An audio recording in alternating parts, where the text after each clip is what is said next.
è un vero minestrone vecchia Zena.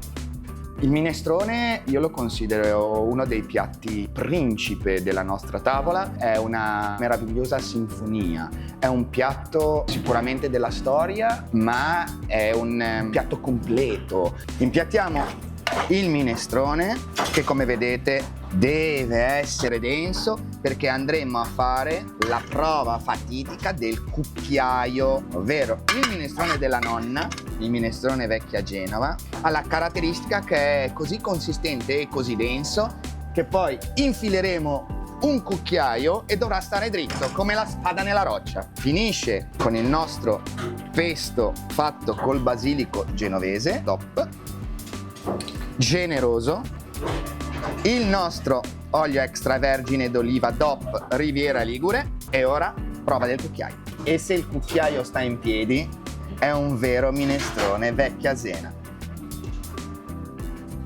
E se vuoi essere sicuro di utilizzare un olio DOP, cerca sempre il collarino giallo.